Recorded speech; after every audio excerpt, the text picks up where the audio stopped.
मंडळी, आरोग्याच्या दृष्टीने आणि आर्थिकदृष्ट्या शेतकऱ्याला सक्षम करण्याच्या दृष्टीने या दोन्ही गोष्टीचा विचार करता अंजीर हे सगळ्यात महत्त्वाचं पीक मानलं जातं किंवा सगळ्यात महत्त्वाचं फळ मानलं जातं। याच्यामध्ये बऱ्याच प्रकारचे आरोग्याचे फायदे या फळापासून मिळतात।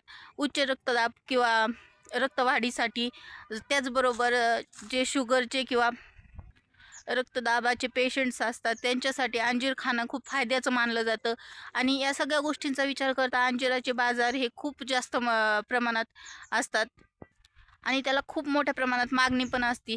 प्रामुख्याने 2 सीझन असतात अंजिराचे, एक उन्हाळी सीझन असतो आणि एक हिवाळी सीझन असतो। म्हणजे वर्षातून 2दा त्याची हार्वेस्टिंग होत असते, म्हणजे 2 बहार असतात।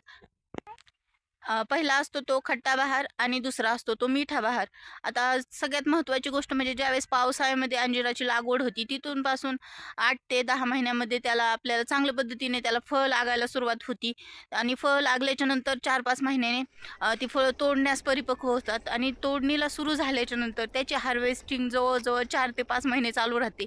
म्हणजे सुरुवात झाल्याच्या नंतर त्याची तोडणी आपल्याला जवळजवळ 4-5 महिने डेली आपल्याला त्याच्यापासून उत्पन्न मिळत असतं।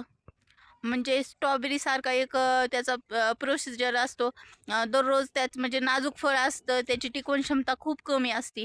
म्हणजे इतर पिकांच्या प्रमाणे ते जास्त वेळ आपण स्टोअर करून नाही ठेवू शकत। म्हणजे रोजच्या रोज ताजा पैसा म्हणलं तरी काही हरकत नाही। तर याच्यामध्ये बाजारभावाचा विचार केला तर कुठलीही गोष्ट आपण ज्यावेळेस उत्पन्न घेत असतो किंवा विकत असतो किंवा विकत घेत असतो त्यावेळेस सगळ्यात महत्त्वाची गोष्ट ज्यावेळेस आपण त्याचं मार्केट बघत असतो, ज्यावेळेस आपण त्याचा बाजार बघत असतो, क्वालिटी बघत असतो, ह्या सगळ्या गोष्टींचा विचार करावा लागतो। जर चांगली क्वालिटी असेल, उत्तम पद्धतीचं जर फळ असेल तर नक्कीच त्याला दर्जा जास्त असतो। आणि अंजीर हे असं पीक आहे इतर पिकांच्या प्रमाणे त्याचं नाही आहे 50-60च्या आतमध्ये तर त्याचं मार्केट कधीच नसतं किलोप्रमाणे। मग एवढं जास्त मार्केट आंब्याला सुद्धा नसतं। म्हणजे 100-150 असं तर असतंच, पण कितीही कमी बाजार झाले तरी 50-60 रुपयाच्या खाली अंजिराचा बाजार हा येत नाही, जो ठोक मार्केटला सुद्धा तेवढ्या प्रमाणात मिळतो। ज्यावेळेस आपण लागवड करत असतो त्यावेळेस पहिल्या वर्षामध्ये त्याला आपल्याला 10-15 किलो पहिल्या वर्षामध्ये एका झाडाला उत्पन्न निघतं आणि तसं वाढत वाढत ते 100 ते 150 किलोपर्यंत सुद्धा जातं। मोठी झाडं झाल्यानंतर 4-5 वर्षानंतर हे उत्पन्न प्रचंड मोठ्या प्रमाणात वाढतं। आणि सगळ्यात महत्त्वाची गोष्ट म्हणजे याच्यामध्ये रोगांचं प्रमाण खूप कमी, त्याचप्रमाणे म्हणजे याच्यामध्ये आर्थिकदृष्ट्या गुंतवणूकसुद्धा बऱ्यापैकी कमी आहे। म्हणजे इतर जे आपण फळं पिकं म्हणतो, तो फळबाग लावायची म्हटलं की सगळ्यात मोठं भांडवल हा विषय असतो आणि त्याचबरोबर रोग नियंत्रण किंवा त्याच्यापासून होणारं नुकसान हे या सगळ्या गोष्टींचा विचार करावा लागतो। तर याची लागवड करते वेळेस नियोजन कसं असतं, म्हणजे जमीन आपल्याला पाहिजे असती पाण्याचा निचरा होणारी, त्याच्यामध्ये हलकी चालती, मध्यम चालती आणि चांगल्या प्रतीची सुद्धा चालती। फक्त विषय एवढाच असतो की जास्त पाणी साचून नाही राहिलं पाहिजे, पाण्याचा निचरा व्यवस्थित झाला पाहिजे।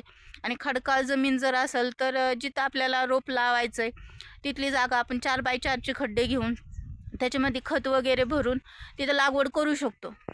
त्याच्यामध्ये लागवडीचं अंतर काय असलं पाहिजे, आता 15x15 वरती पण लागवड केली जाते, म्हणजे 2 झाडाच्या मधलं आणि 2 लाईनच्या मधलं अंतरसुद्धा 15-15 फूट असावं, किंवा 20 फूट असेल तरी काय हरकत नाही। कारण याच्यामध्ये विषय काय असतो, सूर्यप्रकाश प्रत्येक झाडापर्यंत गेला पाहिजे, पानांपर्यंत गेला पाहिजे आणि जेवढं जास्त अंतर असेल तेवढं त्या फळाला म्हणजे झाडांना फायदा होतो, हवा खेळती राहते, हार्वेस्टिंगला अडचणी येत नाहीत।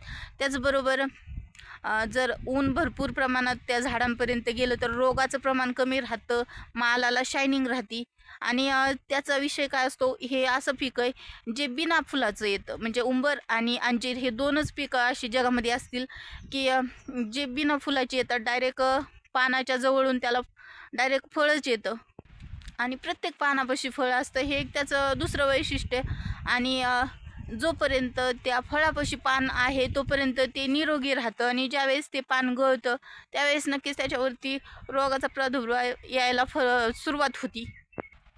त्यामुळं सगळ्यात जास्त झाडाच्या खोडापासून फांदीपर्यंत प्रत्येक पार्टची काळजी घ्यावी लागते, त्याच्यामध्ये व्यवस्थितपणे खत व्यवस्थापन। तर आत्ता व्हिडिओमध्ये बघितलेली पुरंदर नावाची व्हरायटी आहे अंजिराची।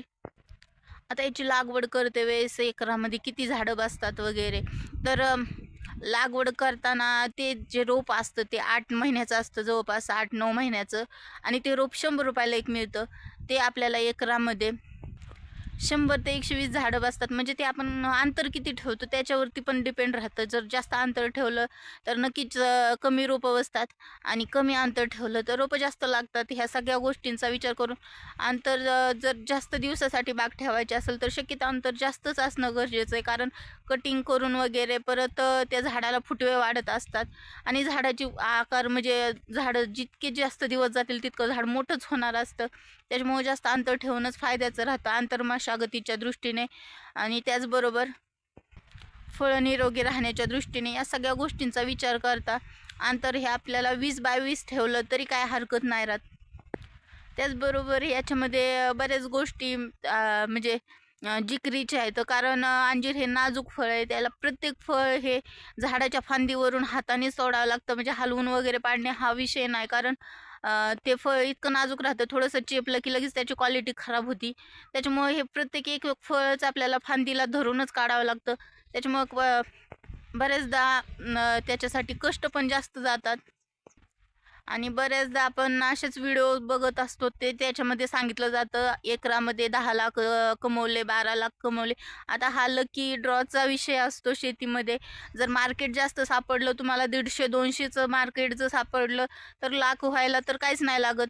आणि ज्यावेळेस नवीन एखादा शेतकरी त्याच्यामध्ये उतरत असतो आणि मार्केट कमी सापडलं किंवा रोगामध्ये त्याची बाग गेली तर नक्कीच निगेटिव्ह विचार हे मनामध्ये येत असतात. त्याच्यामुळं ह्या गोष्टी खऱ्या की खोट्या हे ज्याच्या त्याच्या अनुभवावरती ठरत असतं. तर आज बघितली आपण अंजिराविषयी थोडीशी माहिती. तर या छोट्याशा ब्लॉगमध्ये आज निरोप घेण्याचा वेळ आलेला आहे. आजच्या व्हिडिओमध्ये इतकंच होतं. व्हिडिओ कसा वाटला कमेंटमध्ये जरूर कळवा.